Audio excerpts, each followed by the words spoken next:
Okay, I think we're back. Yes, we're recording again. So I'd like to begin reading the book. Now, the first thing I'd like you to do is, I hope you all have a copy. If you don't have a copy in front of you, there are copies here. Please read them. Please have it in front of you. It's really well worth it. Don't even buy it if you can't. I mean, it's about as cheap a lifesaver as you'll ever buy. How much is the soft cover? It's $10 or something like that, and the hardcover is $12. We have a hardcover. We have lots of copies of the big book, so please borrow it. I think we need one there. And what I'd like you to do is turn to the title page of the big book, and that's way before page 1, the title page. So if you don't buy them, just drop them off. Just drop them back. If you don't have the money on you now, bring it tomorrow. Take the book home with you and read it and bring the money tomorrow. If you don't pay, it's your problem, no one else's. So you turn to the title page and you see it says Alcoholics Anonymous, the story of how many thousands of men and women have recovered from alcoholism. You'll note that they say recovered. They don't say are recovering, but they say recovered. And the big book uses the word recovered all the time. It uses the word recovering only once in the entire first 164 pages of the big book. And the word recovering at that time is used simply to describe someone who is in the process of beginning to work the steps. But once we finish step 9, the big book guarantees us recovery. And they say we've recovered. And what is recovery? It's to gain that which was lost. We recover something. What do we recover? Our sanity. What is our sanity? The ability to look at the foods that we know are our problems and say, why would I eat this?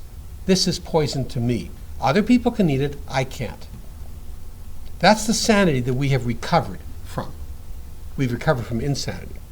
Now, most of you will have, it will say 4th edition, is that right? Does anyone have a 3rd edition? Okay. Some page numbers are different right at the beginning, so I'll give you the different page numbers for those of you with the 3rd edition. Okay, next I'd like you to turn to the preface, which is found on XI, Roman numerals XI 11. It's right after the table of contents. And just look at the second paragraph of that preface. And just really the first sentence there. It says, because this book has become the basic text for our society. This book calls itself a textbook. And actually, the AA 12 and 12, the book called the 12 Steps and 12 Traditions of Alcoholics Anonymous, also calls the big book a textbook. Now, Joe and Charlie say, what is a textbook? A textbook is a book that imparts information from people who have it to those who don't. I mean, that is what a textbook is. That's why you study a textbook. It gives you information which you didn't have, and you get it from people who have that information. And how do you read a textbook? You study it from page 1 on. You start from the beginning and you go to the end. It's written in such a way as to give you that information in a way that you can understand it and accept it and it makes sense for the study of it. If you're going to study algebra and you'd never studied arithmetic, you would start with arithmetic and go all the way up to algebra. So this is a textbook. There is no other book in Alcoholics, in AA or in OA that calls itself a textbook. We have no other textbook in AA or OA. OA has a number of books. The OA book called The 12 Steps and 12 Traditions of Overeaters Anonymous is a series of essays on the steps. It is not a textbook, and it doesn't pretend to be. It talks about all kinds of different ways of doing the steps. It is not the way of doing the steps. We have a book called the Workbook, the 12-Step Workbook of Overeaters Anonymous. It is not approved by the World Service Business Conference of Overeaters Anonymous. It was put together by the Board of Trustees of OA, and it does not represent the group conscience of OA as to how to do the steps. It just consists of a bunch of questions taken from the OA 12 and 12, the 12 Steps and 12 Traditions. But it is not the OA recommended way of doing the steps because it was not passed by the World Service Business Conference, and it doesn't represent the group conscience of OA. The same with, there's a pamphlet, it's hardly found in Winnipeg, but there's a pamphlet called the Fourth Step Inventory Guide, or the Guide to the Fourth Step Inventory. That is also not approved by the World Service Business Conference, the group conscience of OA. It was put together by the Board of Trustees of OA and consists of questions taken from the OA 12 and 12. But it is not the OA way of doing the steps. The only book that calls itself a textbook in OA or AA is the big book. Okay. Yes? The AA 12 and 12 talks about the big book as being a textbook. It's a series of essays. That's all it is. Okay? I'm going to ask you to go now to the forward to the first edition. XIII 13 in Roman numerals. It's the same for all editions. Forward to the first edition. This is the forward as it appeared in the first printing of the first edition in 1939. We of Alcoholics Anonymous are more than 100 men and women who have recovered, again, not are recovering, but have recovered from a seemingly hopeless state of mind and body. And this theme that there's both the mind and the body is essential to our understanding of our problem. And if we don't understand it, and I rejected an understanding of it for 7 years, 6 or 7 years, which is one of the reasons I relapsed. If we don't understand it, we will not be able to recover to the 12 steps.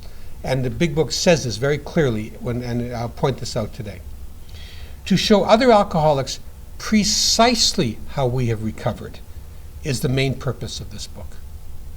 So the main purpose of the book is to show people what we did. And the promise of this book is you do what we did and you'll have the recovery that we have. That's why it's a textbook. It tells you exactly what we did. Okay, I'm going to skip the forward to the second edition. I'm going to go to the forward to the third edition, which is found on XXII 22 in Roman numerals.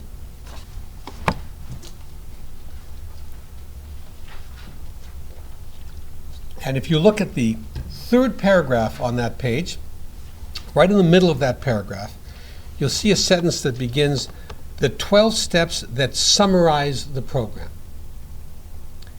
And what is important for that is to realize that from the big book perspective, the 12 steps that we read on the wall, that we read at every meeting, is not the 12 steps. They are a summary of the program. And from the big book perspective, they are in effect the ingredients, and the big book is the recipe.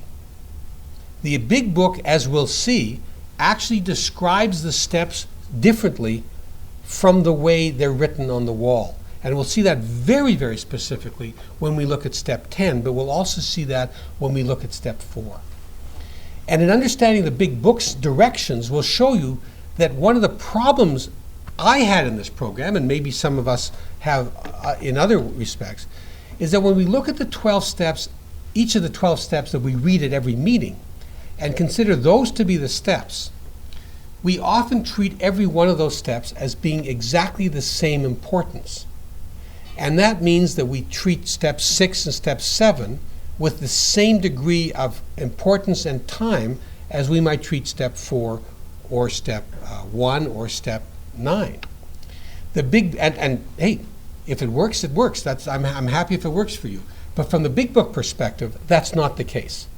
We will find, I'll discuss this tomorrow, that there were only 6 steps to begin with. And they did not include steps 3, step 6, step 7, even step 8, and step 10. And you'll see why as we go through the steps. You'll see why. The different steps have different reasons for being there. And I'll go into the history of that. I would ask you then to turn to page, now the numbers become slightly different. In the 4th edition is XXV, and the 3rd edition is XXIII. It's 23 in the 3rd edition and 25 in the 4th edition, because the 3rd edition does not have 2 pages of the forward to the 4th edition. The 3rd edition doesn't have the forward to the 4th edition, because of course there was no 4th edition when the 3rd edition was printed. If I give you the 4th edition, subtract 2 and you'll get the 3rd edition. You've got the doctor's opinion. Now the doctor was a man we will not meet much in the big book, because I'm not going to go through Bill's story which is the first chapter of the big book, where he talks. I will tell you about it, though. His name was Dr. William Silkworth, and he was a doctor who worked at a hospital called the Towns Hospital in New York. If you have this book that I wrote, I was able to find pictures of the Towns Hospital, and there's an ad for the Towns Hospital rehabilitation program in it, somewhere in here. I don't know which page it is, and you can see that. It's kind of neat to look at. And there's a picture of Dr. Silkworth in the book I've written as well. Dr. Silkworth he was called a saint. He was loved by a bunch of AAers, loved by a lot of alcoholics, because he cared deeply about alcoholics, and he treated thousands and thousands of alcoholics in his life and considered them, until AA came around, to be pretty hopeless. He had a drying out facility. He administered all the treatments that you were supposed to administer to have people, dry out and get over the heebie-jeebies and the DTs, delirium tremens, that you can get if you've been terribly addicted to alcohol. He'd dry them out in all kinds of different ways, and they'd go out and they'd drink again. And then he'd dry them out again. They'd drink again. It was a good business. Like every diet program is a really great business. If you keep going back to it, it's great.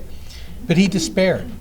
And in 1933, it might have been 1930, I think it was 33, he published a series of papers in which he set out a new theory of alcoholism.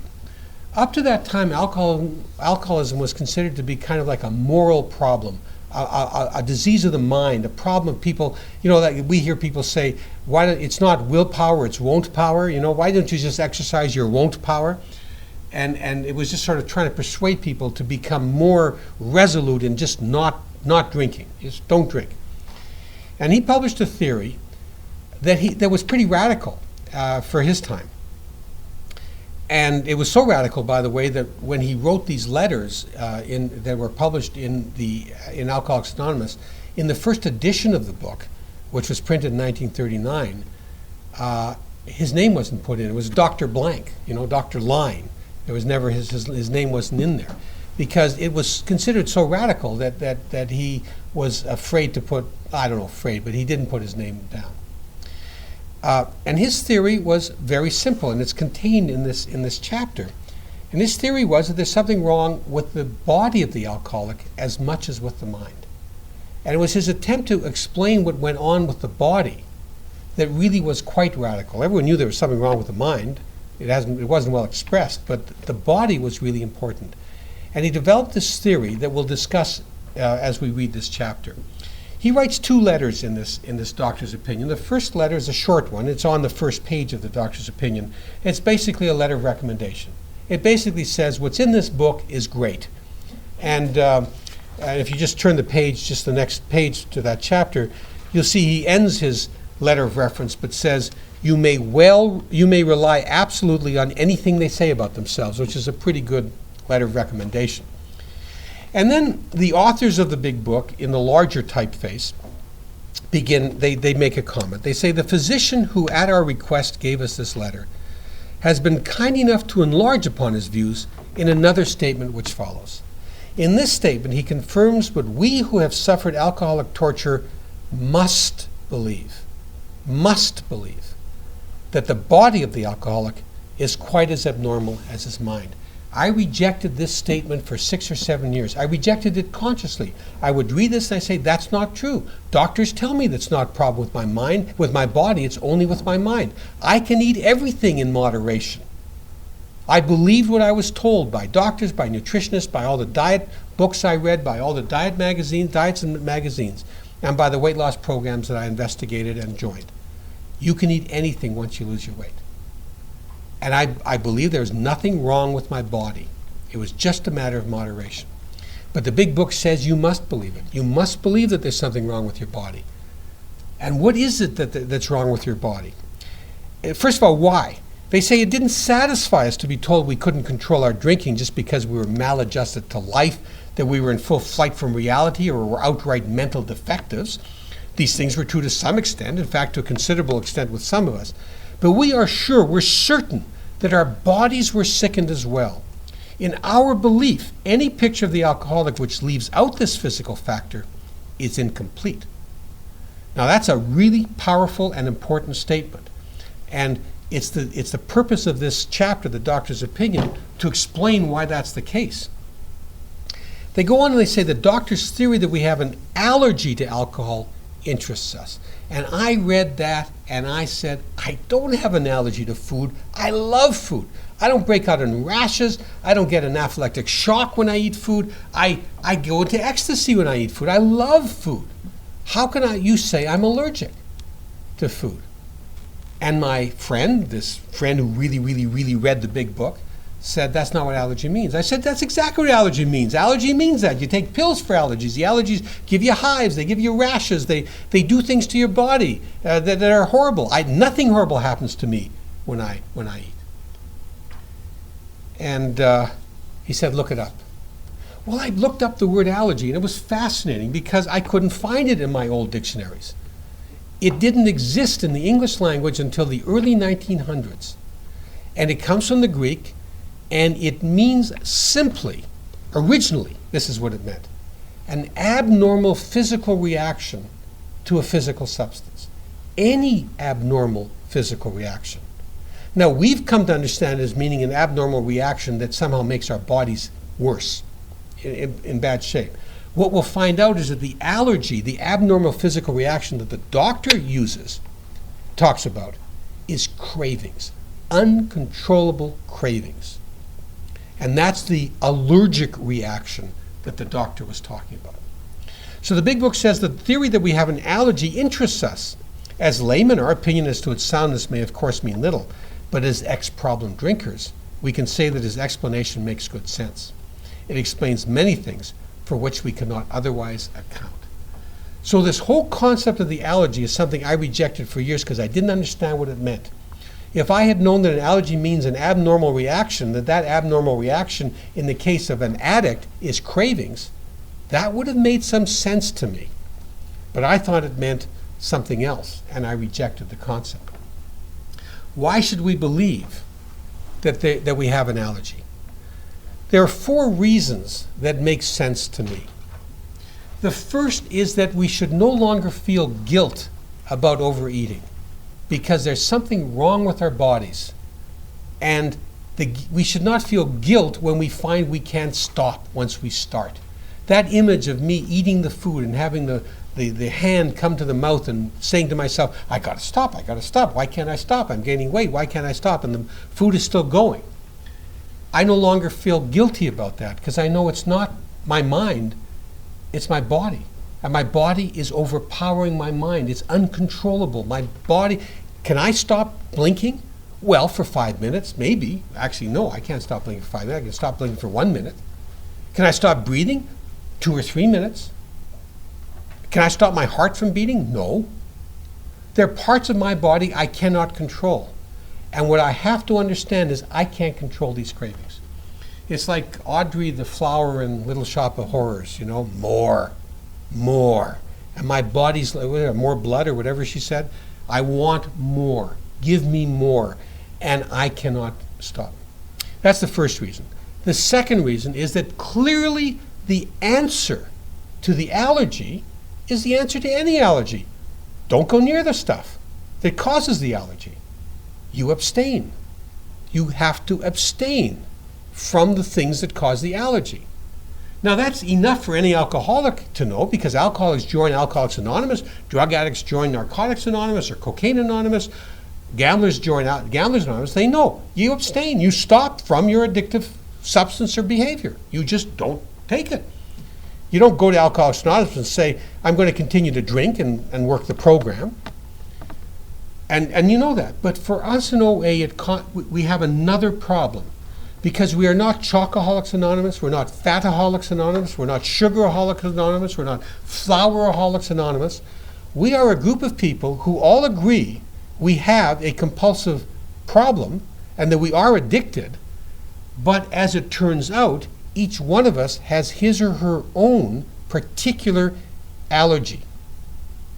And there are people in this room, and I certainly know people in OA, probably people in this room, and I know for certain in OA, who can eat everything I cannot eat, and I can eat everything that they can't eat. So that from an extreme point of view, there are people in OA who have absolutely different allergies, or allergies to different things. Many of us overlap. Most of us have a lot of similarities. But one of the most important things, and the third reason why this is important from OA, to understand the allergy, is that understanding the symptom of the allergy allows us to figure out what we as individuals have to abstain from. And what I have to abstain from may be very different from what you have to abstain from, and vice versa. And the one thing that OA stands for, because we have a pamphlet called The Dignity of Choice, which represents the group conscience of OA, it was passed by the World Service Business Conference. It says, don't accept another person's plan of eating, because that person's plan of eating may not be your plan of eating. Don't just accept it holus bolus. You may have different problems, and you may have to abstain from different things. The fourth reason that it's good to know that we have an allergy is that it provides us with a wonderful excuse for those among us who are people pleasers. And I venture to think that there may be some people pleasers in this audience. I know that I have been a people pleaser, and I know many people who identify with people pleasing in OA. And that is, if someone offers us something that we know we can't have, we can say, no thanks, I just found out I'm allergic to it. Who would give you something you're allergic to? Now, they may go so far as to ask you, what happens when you ingest it? And I'll give you three answers that I've heard. My answer is simple. I break out into uncontrollable cravings, so I can't have it. Another person said, I break out in fat. And the third one, I love this one, my bum begins to swell. Which I thought was pretty good. You could say my stomach swells or something like that, but I thought that's pretty good too. But I prefer to say uncontrollable cravings. But whatever it is, who's going to give you something you're allergic to? Who's going to say, oh, you can have a little bit if you're allergic to it, you know? I know there's one person in this room who's allergic to peanuts. And I know that person has actually taken risks because of the compulsive eating aspect. I'd never take a risk with peanuts. I'd never take a risk with shrimp, I tell you. I don't like peanuts or shrimp that well that I would take that kind of a risk, but I fully understand how someone could. Because I've taken risks with all kinds of things. I watched my mother, who had diabetes and ultimately died of diabetes or diabetes-related illnesses. She had diabetes. She was told you can't have sugar. They've probably changed the diet since then, but this is back in the 60s. And I remember watching her eat things with sugar in it and joke about it and say, a little bit won't hurt me. And it did. And the last 4 years of her life were pretty difficult, miserable years for her. She had a stroke. A woman who talked brilliantly and wonderfully and eloquently was reduced to a couple words at a time. She couldn't talk very well because of the stroke. She was in constant pain. She was a very difficult time. And how did that happen? She didn't abstain from things that she clearly should have abstained from. But I've got to tell you, shrimp, certainly, I mean, I haven't had peanuts for a long time because I stay away from peanuts. They're one of my binge foods. I'll talk about the exceptions to that, but shrimp is something I eat. But I'll tell you very frankly, if I found out I'd get an anaphylactic shock, that my neck what happens? It swells and I choke, I'd look at shrimp a little differently. I'd say, gee, it was a good ride, but I don't want shrimp anymore, you know? My wife, who's a chocoholic, if she were told you can't eat chocolate anymore, we just discovered that you're allergic to it, I've asked her how she would say. She would say, I would resent it terribly. I would weep about it, but I would never have another piece of chocolate. Sane people don't have things that cause them illness, right? So that's why we do this. Now, let's just go on. What is this allergy? What is the symptom of this allergy? I want to point out, if you look at the bottom of that same page we're looking at, which is 26 XXVI in the 4th edition, 24 XXIV in the 3rd, it says, more often than not, it is imperative, it's necessary, that a man's brain be cleared before he's approached, right? In other words, that he stop drinking. Now just go right over to the bottom of the next page, where the doctor, we've now got smaller writing here, this is the doctor writing, says, of course an alcoholic ought to be freed from his physical craving for liquor. Do you see that? Those are the only major mentions in the big book of sobriety. The big book assumes sobriety, as Alcoholics Anonymous assumes. You just assume, of course you're going to be sober when you work the steps. How can you work the steps and be drunk? I suppose there are alcoholics who think they can do that, but very few of them end up succeeding. And yet in OA, as I've been in it for a long time, and there are people who've been in it for a long time who I'm sure will agree with me, there has been at times when people have said, I can work the steps and still eat, and the steps will give me recovery. I've heard that. As a matter of fact, a good friend of mine in this program, who knew the big book better than I'll ever know it, died in this disease. Died by his own hand in this disease. And he thought he could work the steps without getting sober, without abstaining. And I know that personally because I talked to him about it. The big book takes sobriety for granted, and I take abstinence for granted. For me, step one begins with abstinence. One wonderful speaker who's passed on now once said at an OA meeting at an OA convention years and years ago, step one is all about abstinence. And it is the beginning. We get sober. We stop eating. And then we're in a race. Are we going to work the steps and get to step 9 and recover before our mind comes back and gives us permission to eat? That's the race we're in. The faster we can work the steps, the more we will the more we'll beat our minds. But if we wait a long time, our minds will come back and say, you can have some. You've been really good for a while. And that's the race that we're in. I'll talk more about that. So if you look at the top of that page that we were just at from the doctor, which is 28 Roman numerals in fourth and 26 Roman numerals in third. The first full paragraph says, we believe, and so suggested a few years ago, that the action of alcohol on these chronic alcoholics is a manifestation of an allergy. A manifestation is a symptom of an allergy. And what is that manifestation, that symptom? The phenomenon of craving. Now, what's a phenomenon? We're going to meet this word a few times in the big book. A phenomenon is an occurrence for which there's no explanation. It's just something that happens. We don't know why it happens. It just happens. The plural of phenomenon, it's a Greek word, is phenomena. The phenomenon of craving is limited to this class and never occurs in the average temperate drinker. So once you take in alcohol, you get cravings. That's the manifestation of the allergy. So the allergy is not hives, it's not a swelled throat, it's not coughs, it's not wheezes, it is cravings. That's the way the doctor has done it. Okay. He goes on right at the bottom of that page. Men and women drink essentially because they like the effect produced by alcohol. The sensation is so elusive, it just runs away from you. It's so elusive that while they admit it's injurious, while they admit it injures them, they cannot, after a time, differentiate the true from the false. To them, their alcoholic life seems the only normal one. I'll tell you, when I was going out with my wife, and I would take her to these fancy restaurants, well, not fancy, but these great ethnic restaurants, and she would study the menu and order a toasted chicken salad sandwich. Or we go to a Chinese restaurant, I'd be ordering these exotic things, and she'd order, sweet and sour chicken balls, which is sort of, I would look at that and say, that's not Chinese food. That may be served in a Chinese restaurant. It's not what the Chinese eat. And then we go to a movie, and she'd have some licorice or something, and I'd have a huge tub of buttered popcorn, and some of her licorice and something else.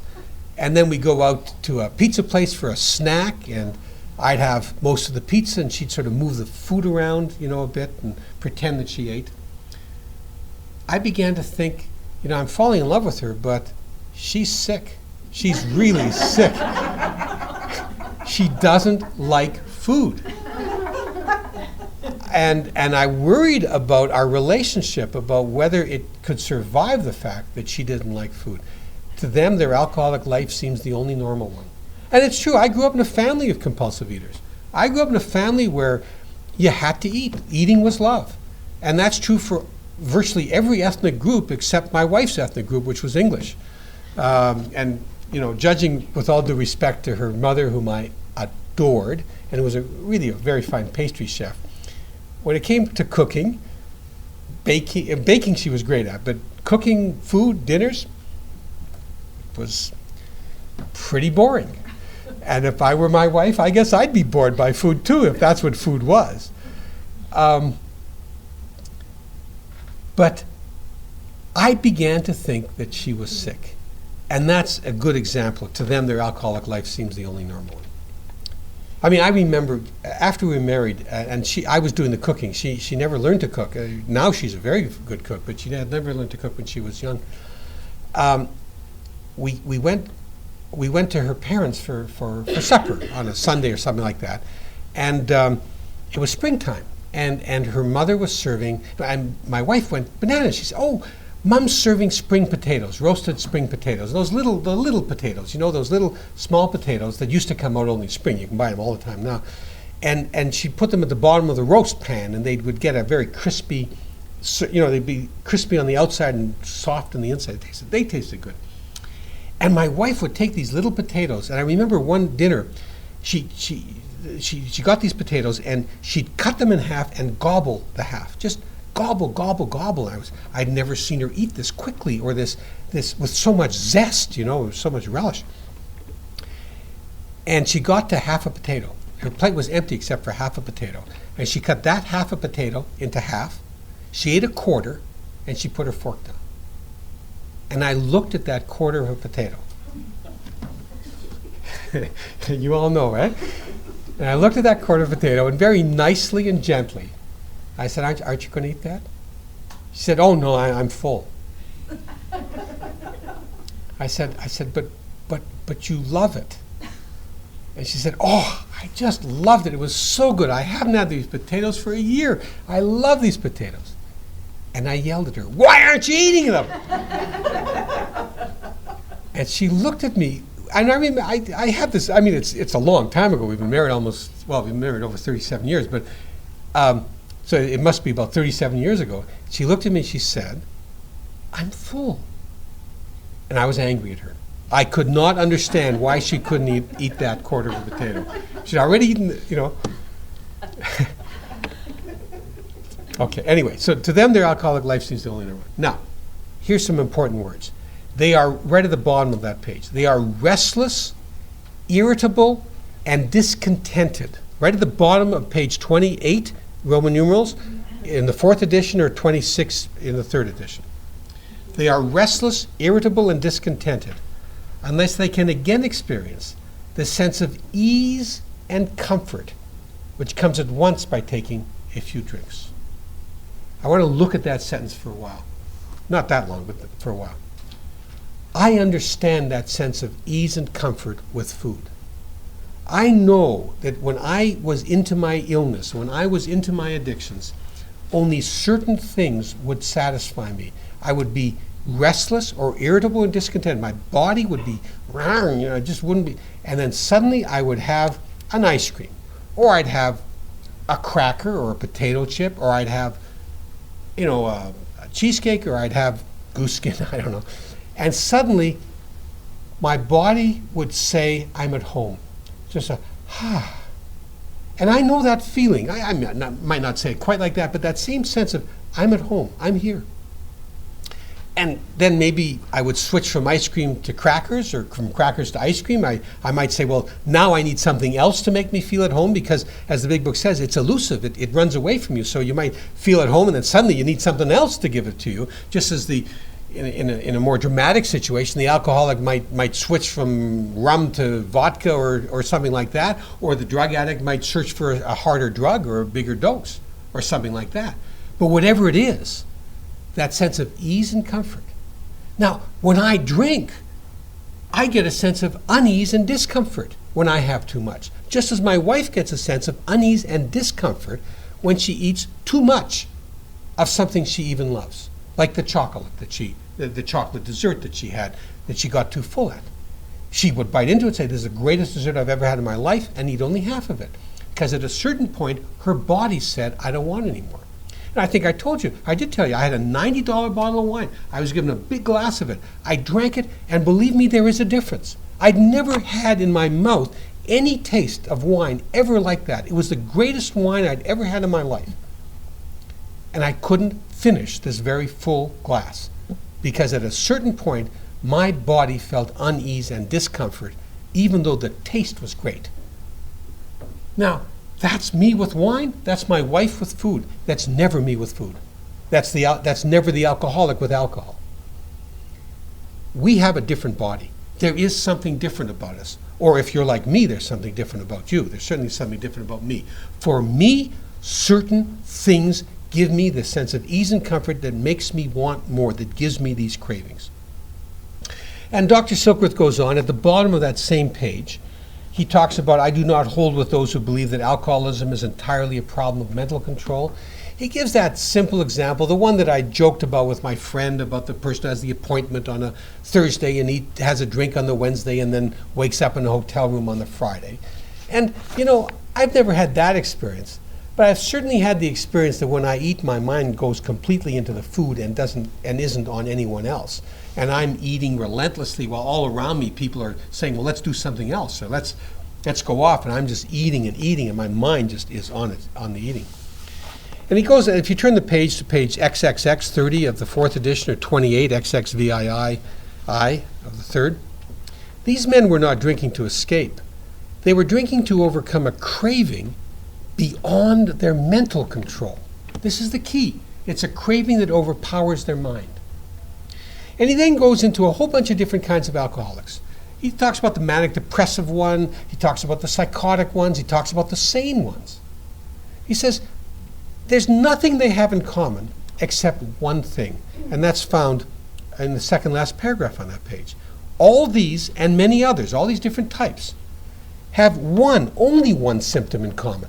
And what is that symptom? They can't start drinking without developing the phenomenon, the occurrence of craving. It's the only thing they've got in common.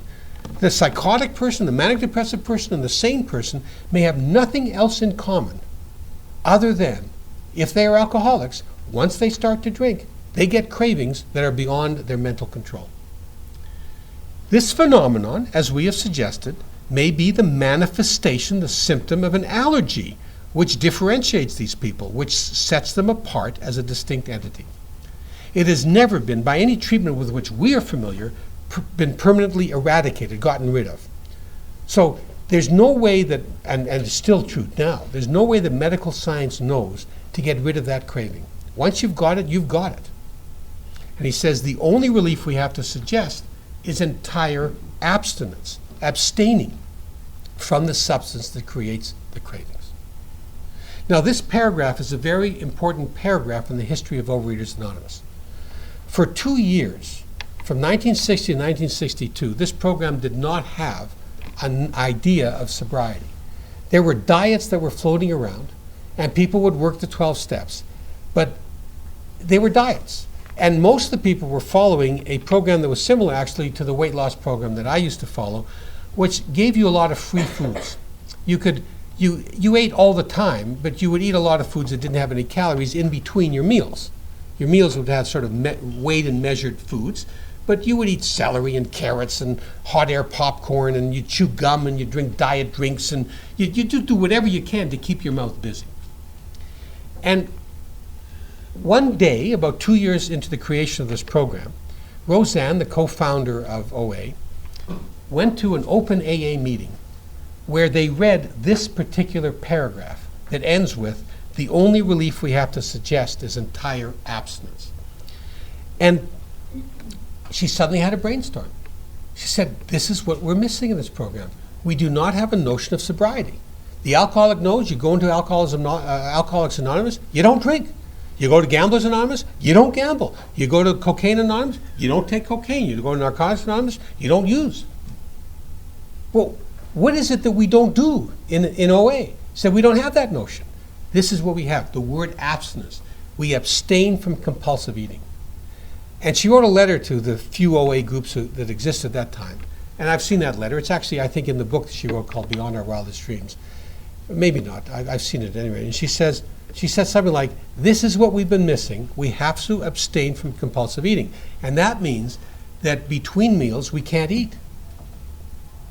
We have to eat 3 meals a day, nothing in between, a day at a time. We cannot eat between meals, because if we eat between meals, we're overeating, even if we're not eating foods that have calorie content. We're still eating. So I love that. I'm so pleased to know that I mean, for me, the word abstinence, although I disagreed with what it meant for 6 or 7 years, was the thing that kept me in OA, because I knew that in OA somehow, if I worked the program, I would find a way to abstain. And I finally did it after I finally accepted the notion that there is something wrong with my body. Now, this is a disability, in the same way that someone who has who gets an anaphylactic shock from shrimp or peanuts has a disability. It's something that goes on in the body. People who have lost a leg have a disability, or they're challenged, whatever the words you want to use. They are people who do not have, whose bodies are different from, you want to say, normal people or other people. My disability is that when I start eating certain things, I get the phenomenon of craving. And when I get a phenomenon of craving, it overpowers my mind, and I can't stop. And I know that to be true. It accords with all my experience. My goose story, the fact that I ate in the midst of this guy vomiting, the fact that I continued to have my hand come to my mouth and bring me food while my mind was saying I got to stop, the fact that I couldn't stop. This is a disability. It's no longer my fault. My only responsibility is to acknowledge it. I wear glasses. I don't throw my glasses away and pretend I don't have glasses. I don't need glasses. I need glasses to see. And I don't cry by the fact I need glasses. I just accept this disability. And when I go out driving, I recognize that I better have my glasses on, or else I'll drive dangerously and I'll put myself and other people in danger. My real problem, as it turns out, is that in OA, for a compulsive eater, my problem before this program, before I worked the 12 steps, was that my mind couldn't accept the fact that I have a disability and kept trying to persuade itself, you don't have this, you can have this stuff. But we'll get to that. Let's go back to the notion of what we abstain from. How do you decide what to abstain from? How do you develop a plan of eating that's right for you? The first thing is that it has to be right for you and not that it's right for me. Don't accept my suggestions for myself as being the right suggestions for you. Don't accept anyone's suggestions as being the right suggestions for you. Someone may say to you, this works, this is your problem. How the hell do they know? What works for you is something you have to work out for yourself. That's essential. But it's also essential for you to be absolutely honest with yourself. And that is sometimes very tough. If you say, I can't stand the thought of not ever eating this, so I won't put this on my list of things to abstain from, it better be on your list of things to abstain from, because the chances are it's something you should be abstaining from. I'll tell you what I did, and then I'll tell you how I sponsor people. I'll tell you the experience of other people I know. I started off when I really read the big book, and I finally said, okay, I'd better accept this notion of the allergy. I made a list of my binge foods. I made a list of the foods that I knew I ate uncontrollably. And it wasn't a very, it was a long list, but it wasn't, it was a pretty obvious list. For me, most desserts were like that, but the biggest desserts I had were shortbread, ice cream, and cheesecake. Those were things I would eat until they were finished. I don't know how many of you here have done this, but when we used to have bricks of ice cream, I would eat the other end of the brick so no one would notice that I'd eaten the ice cream. I don't know what happened when they pushed the way through, but I would try and pretend somehow that I hadn't eaten it. I've eaten a gallon of ice cream. I've had a tub of ice cream, and I've just eaten it. I said, I'll just have one more, and it just keeps coming. I've eaten ice cream that's gone bad in the freezer. I've scraped away the frost, and it actually tastes pretty good. It's even more concentrated. It may taste stale, but somehow it's more concentrated. Cheesecake, I had taste. It had to be a certain kind of cheesecake, but that kind of cheesecake, amazing. Shortbread, my wife's family comes from Thunder Bay. She was born in Thunder Bay, and she would go visiting there and come home with 3 boxes of shortbread, 1 made by a first cousin and 2 made by aunts. And each of them thought that she made the best shortbread. They all had their different philosophy. One, you mix it, and then you use a fork to make it. It was square, it was round, it was baked for 10 minutes, it was baked for 11 minutes. You put holes in it, you didn't put holes in it. Used all butter, or sometimes you use butter and something else, whatever it was. Well, my wife kind of liked shortbread, so she'd have 1 or 2 pieces, But I did the taste testing. I had to know who made the best shortbread. Of course, by the time I finished the third, I couldn't remember the first. So I had to go back to the first. And I would finish those boxes within weeks, within a week. So shortbread was a problem. Goose skin was obviously a problem, and for me, animal fats were generally a tremendous problem. I mean, I loved the juicy steaks, the steaks with a lot of fat on them. I loved fried chicken skin, things of that sort. Those are things I loved.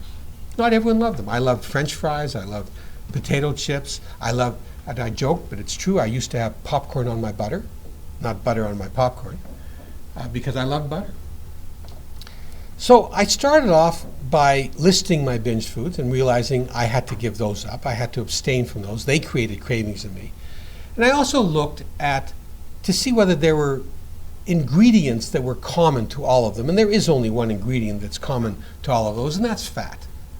And I realized high fat content, generally speaking, is one of my big problems. And I think it's a problem of a lot of people, but not of everyone. And so I had specific foods, I also had general foods. I had to avoid high fat content. And so I developed a way of measuring the amount of fat in something. I didn't weigh and measure my ingredients, but I would only eat something if it were low fat. That meant I had to abstain from cheese, generally speaking. Although I could use cheese as a flavoring, like a Parmesan cheese as a flavoring, I could not eat cheese as a main ingredient because the cheese as a main ingredient was just too fat. I couldn't drink whole milk. I wouldn't even drink 2% milk. The only time I'd have 2% milk is if that was the only thing available if I had a cappuccino, at a coffee shop. But I would not have it in a latte because lattes have much more milk in them. I wouldn't have 2% latte. I would only have a skim milk latte, because that's just too much fat for me. Occasionally I've had 1% milk, but I really have avoided that. Because there's something about butter fat that really gets to me.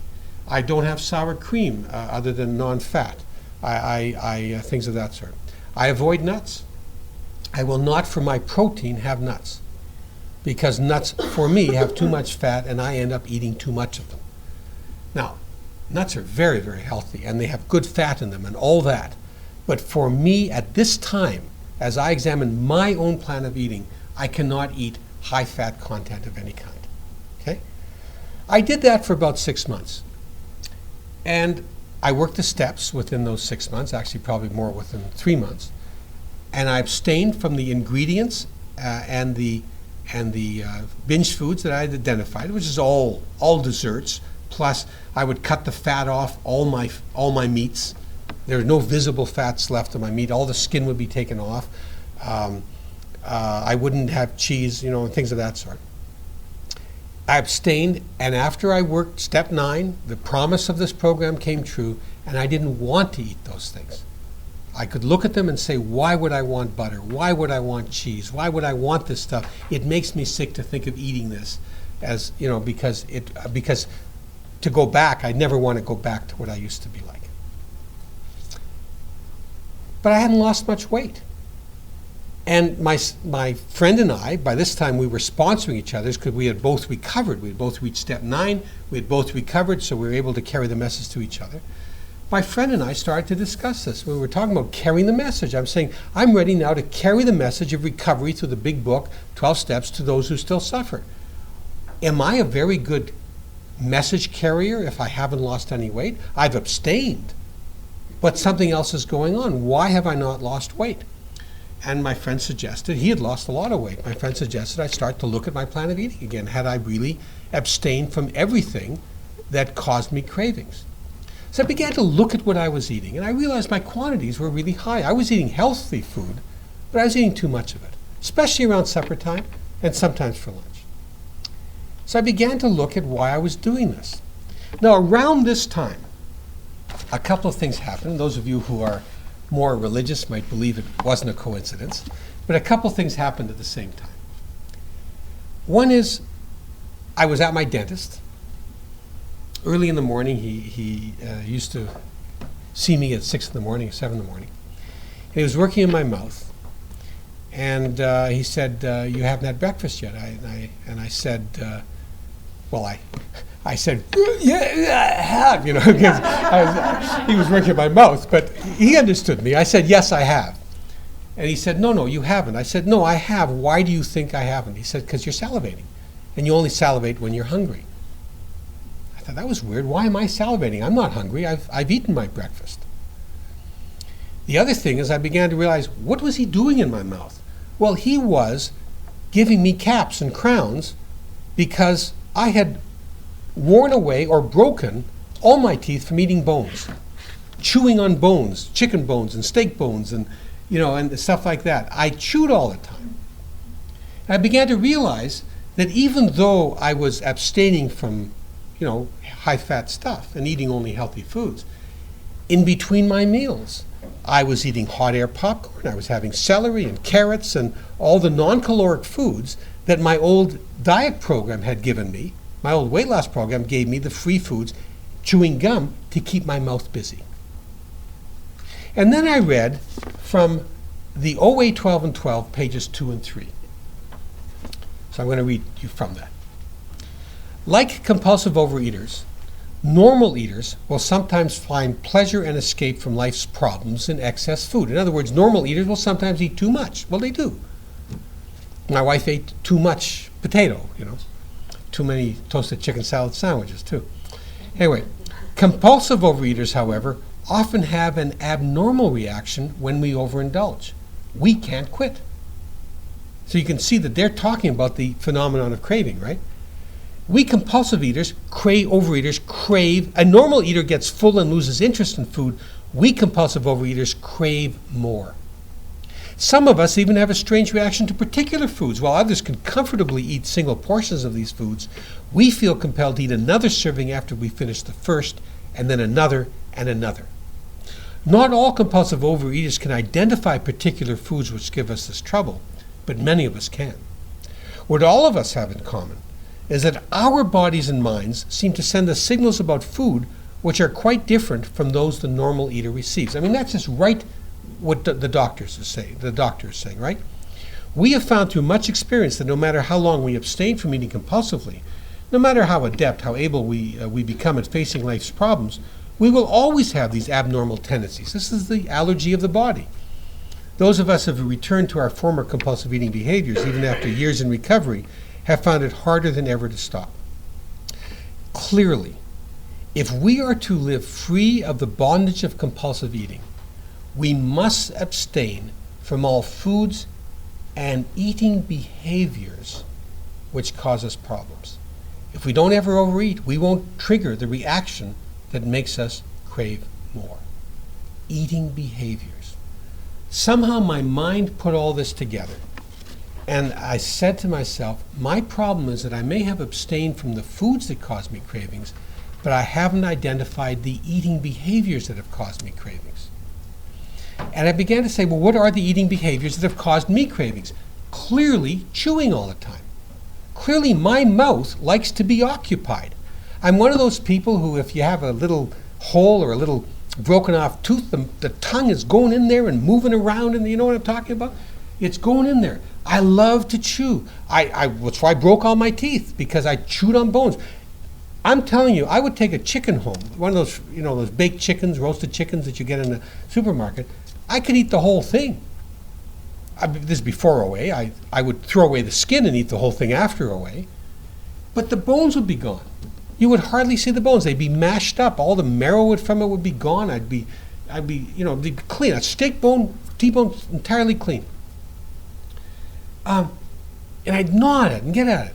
So I realized one of my problems is I'm eating between meals. I'm keeping my mouth busy between meals. And what that means is when I finally get some calories into my mouth, at my healthy calories at my meal times, my mouth wants more. It wants to chew. And I realized I had to stop eating between meals.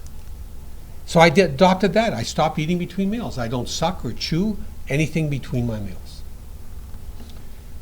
And then I thought to myself, there's one other thing, one other craving I have, which is pretty obvious, and that is I want to fill myself right up to the top of my neck, right up to my gorgle or my zatch or whatever it is, right? Just want to eat all the way. I want to be filled and packed. And yeah, I'm packed with healthy foods, but that's calories. You know, Roseanne, the co-founder of OA, talks about her Texas doctor. I can't do his accent, but he says something to her, honey, if you weigh too much for your body, you're taking in too many calories for your body. I mean, it's simple arithmetic. You know, forget about all these magic things. You're taking more calories than your body needs, you're going to gain weight. You take in fewer calories than your body needs, you'll lose weight. Taking as many calories as your body needs, you stay the same. So I said, I have to find out a way to reduce the quantity so that I'm not filled up to the top. I have to resist that, because the need to be filled to the top means I eat too much. So I got a concept in my mind of eating up to my belly button. That made sense to me. Now, I gave this workshop a couple of months ago somewhere else, and a nurse came up to me and said, you realize that your stomach is above your belly button, so how can you eat up to your belly button? I don't know the answer to that. All I know is when it gets up to my belly button, somehow I know I've had enough. Now, I have a friend who says, Lawrie, I don't know where my belly button is. I don't know how to do that. So he says what I have to do is weigh and measure my food so I know I'm not eating anything more than my body needs. Seems to me quite reasonable. There must be a way. If quantity is an issue, you have to find a way to reduce the quantities. For me, quantity was an issue. I found a way to reduce it by getting rid of two eating behaviors. One is chewing all the time, because that just caused me the salivation and the need to chew more and eat more. And the other was eating all the way up to the top, filling myself, stuffing myself. Once I eliminated those two behaviors, I lost weight. Over the years, I've added foods to my list of things I abstain from. I discovered I would make myself hot air popcorn, or the equivalent of hot air popcorn, in a microwave, not in a hot air maker, without butter. And I'd have that as one of my carbohydrates at a supper time, for instance. But I found myself eating the whole bowl. And yeah, I didn't eat past my belly button, but I couldn't let any part of that popcorn go. And a friend of mine in the program that had been in the program for many years, had lost a lot of weight, kept it off, said, you know, whenever you get that attached to something, it's time to give it up. So I gave up popcorn. I haven't had popcorn for, 10 years. I don't miss it. I make it for my wife because I make it better than she does, and she likes the way I make it. I don't miss it. Smells great, but I don't miss it. I discovered a rice cracker that had very few calories, and actually it was pretty nutritious, and it didn't have sugar, but it had a wonderful taste to it. And I started eating it to the point that I would finish a box, never go up to get past my belly button. It would be at one of my meals, but I said to myself, I'm too attached to this stuff. So I stopped eating it. And other foods I've discovered over the years. I've also had to adapt. I have gone, as some of you know, on very strenuous 1-week bicycle rides, in which I've gone, 50 to 80 miles up and down hills in western North Dakota. Pretty strenuous stuff.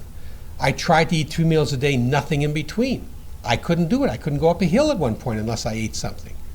I spoke to a friend of mine in the program, not in Winnipeg, but in the program, who was a triathlete, and I said, and she's been in the program for a long time, kept her weight off, and I said, what do you do? She said, well, here's my advice. You undertake strenuous activity, you eat normally, and then you eat for that activity.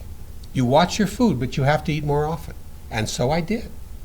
And I went on a hiking holiday where I had a backpack, and we were walking long distances, and the only food I could bring with me were nuts and cheeses.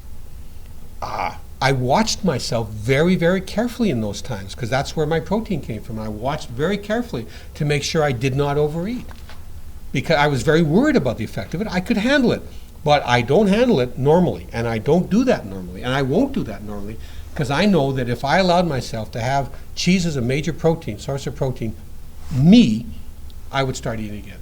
So I adapted. We have friends who normally eat at 9 o'clock. They're ready for supper and they end up eating at 9 o'clock. I discovered that if I don't eat my third meal, and I don't have something at 6 o'clock, I will overeat there at 9. Never past my belly button, although I admit my belly button moves up and down at times, but you know what I'm saying. I'm honest to myself in many ways. So I've had a meal at 5 o'clock just to make sure, and then I eat less at 9 o'clock. So I work it out. So I adapt my plan of eating. But that's my plan of eating. I have friends who have so I have things I abstain from. I have friends who say that's much too hard for me. There are too many things for me to abstain from. I would rather have a list of things I can eat, not a list of things I can't eat. So they have a list of things that they can eat, and they only eat from that list. Of course, that eliminates all the foods they can't eat. So they have the same program, same kind of plan of eating, because any plan of eating means that you have to abstain from things that cause you cravings. So, okay, so we'll take a very, very brief break, and then I'll finish.